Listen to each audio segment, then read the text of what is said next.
Hello, YouTube. Oh, over here. It's been a long time since my last post.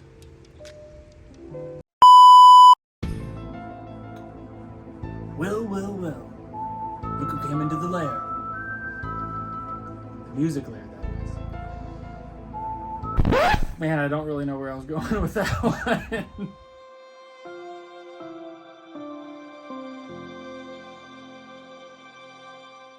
So usually when JP comes to me with an idea, first of all, it's usually just like him humming into a phone, a melody, and then like a huge amount of chords and a very peaceful piano. Very peaceful. And so we record that in, usually at the top, and that's kind of like our scratch track sort of thing. And then we just absolutely slice it up from there. Usually what I do is I listen to it, kind of find the heart of the song, what it's about. We pray about it. We say, hey, what does God want to do with this? And then we just start writing. We start recording, usually do vocals right next to the piano. Then we'll replace it and start doing tons of other instruments. And I mean tons of other instruments. In this one, we have everything from piano to electric guitar to cello to harp. I think there might be a ukulele in here somewhere. And a drum button that just, literally, you just press it and it plays like some crazy drum beat. But it sounded good, so we kept it in. It was originally, actually, funny story about that one. Where is it? I still had it. So halfway through the song, we were losing a lot of momentum. We had like just finished a verse, finished like a chorus sort of thing. And then there was like a 90-second break where there's supposed to be like something. And I looked at JP and he's like, you gotta do something, Eric. And I was like, well, time to pull out the big guns. So I did. I pulled out the percussion button.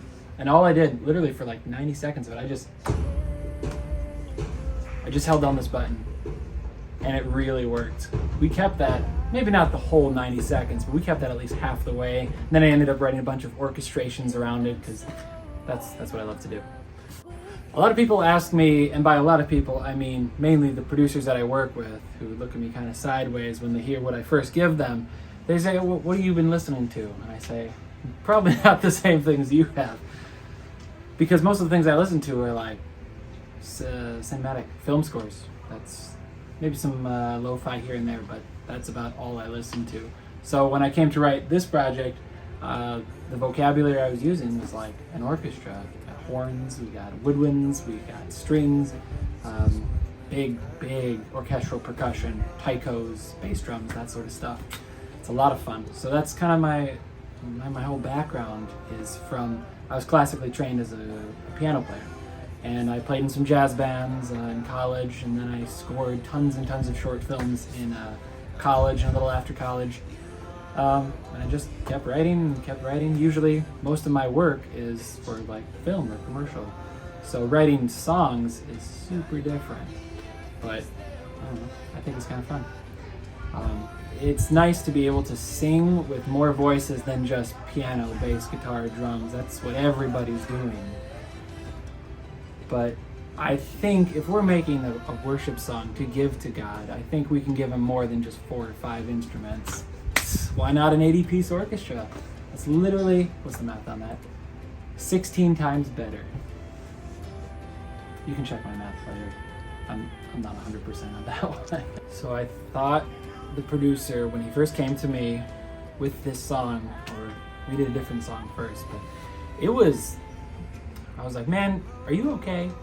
Because it was very slow, and when I say slow, I mean like 45 beats per minute. Like this thing was just trudging through the lyrics. But I mean, it was a ballad, so I figured, sure, that's probably fine. So we tried to make something of it, and it just didn't have any momentum. So we tried speeding up, and it actually worked out really well. And I thought like all of these songs are sort of ballads. They're sort of very moving and emotional. A lot of this, I feel like the producer, I feel like JP he was ironing out kind of really like, it's like a cathartic experience to get these things out of his head and onto paper so it's no longer inside you.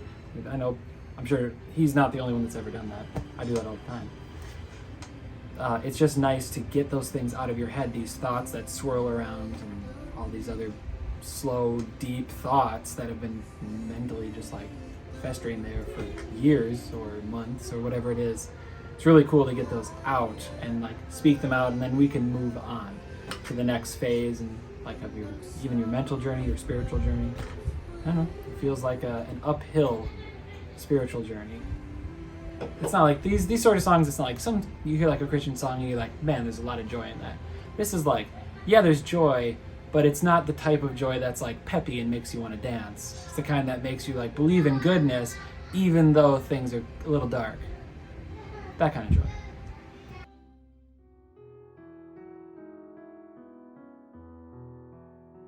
So when we started this song, I got like an already done piano track, which was just like a couple notes here and there and some basic chords. I think JP got me these chords and I just imported them on top so I knew where I was at all times, just in the harmonies. So at the very start, we kept it super simple. It's just piano, voice. We put a little bit of high strings on top because those are always tasty. But a lot of times when people like send you a track, they're like, oh, I just want strings on top of what's already there. This was like a complete gutting, and all that was like, even the piano leaves at certain times. Like you don't even hear the piano. The only thing that you hear is orchestra. Like let's see, verse here, we got the bass coming in. When we have Rivka start singing here, it starts building a little bit more. The bass comes in, but then, and I'm so in love with you. Right here, now it's the instrumental. Now is the time to have some fun. So we got a little tasty little cello. Let's see, what is this? Most of the time that I'm doing this stuff, I'm just editing the MIDI data that I'm writing. You can see this is the cello part that's playing.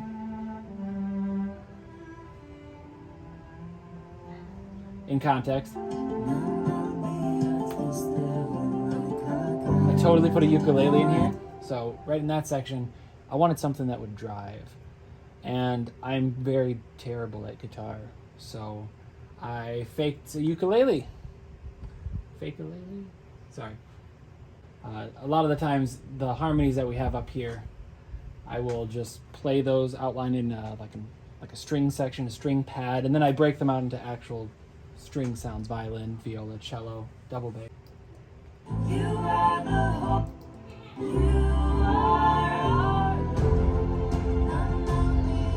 That's when those magic drums came in.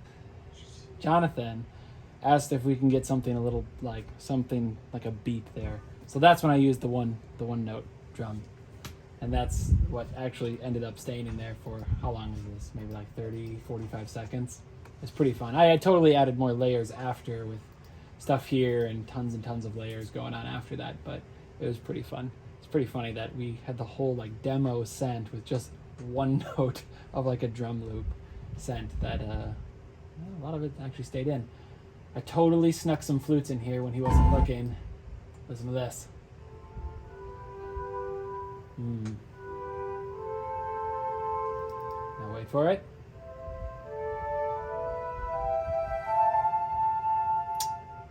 That's just pleasant.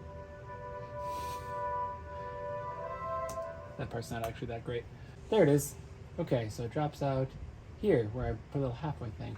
So we got the ukulele going, driving quite a bit here, and then all of a sudden it drops out right about here, and I have like the halfway point. And that's when we got more percussion that comes in. More drums for the halfway point. So I'm just layering more percussion, trying to make something different. You know, it goes for like 8 measures with ukulele and everything else. Or maybe it's 16, depending on what our tempo was. I don't remember exactly. But I'm just trying to make interest in this. So I think I had a full string section.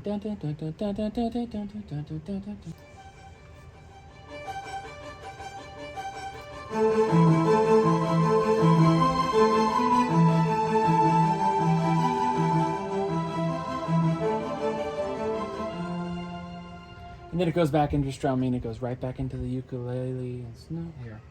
You can listen to it. Oh, yeah, this is still just more instrumental. So in this part, as the instrumental was going on, I had an electric guitarist play some solo stuff.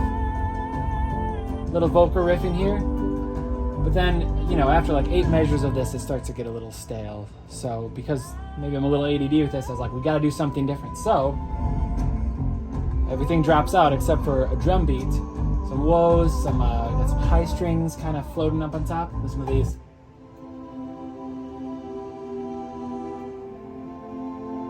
Get those flutes in there. And a choir? Oh, I totally forgot to put a choir in there. Very How to Train Your Dragon.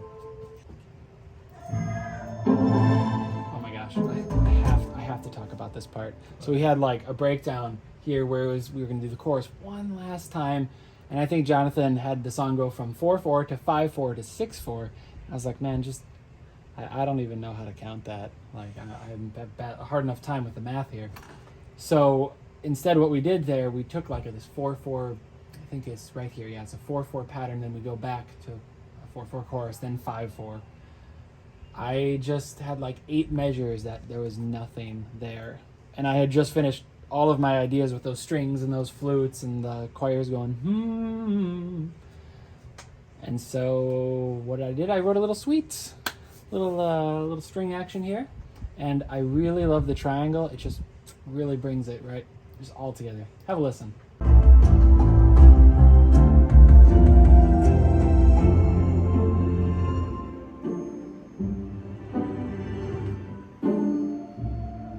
It's that ghostly part. I think. Yeah, it's those pizzicato strings in there. I thought something more classical. Really, when I thought of this song, especially what they're singing about, it seems like, back and forth singing, it seemed like a dance. So I wrote a bit of a waltz. And then it kind of leads into this end section that's real quiet, very reflective. Got some crazy stuff. Listen to this. This is actually a wooden drum that I pitched up. Sounds like a piano, sort of. It's nice. And of course, at the very end, we could have just ended it right there on the chord, but it's just not good enough. So we wrote a nice little cello part. Minor 4. And I think in the end mix, that harp part really got brought out on top. It's like really plucked. I think I plucked that maybe too hard on that. I have regrets about this part. Let's listen to it. Oh no, that still sounds nice. Okay, it holds up. Sometimes, like, when you come back at a project and you listen to it again, you're like, oh man, what was I thinking? But other times you're like, oh wow, what was I thinking? Because that was a good idea. It's a mixed bag. Okay. Honestly, no, it was just a matter of putting all of these layers together and trying to find a sound that sounded consistent, something that sounded together, something that sounded like it was supposed to be there.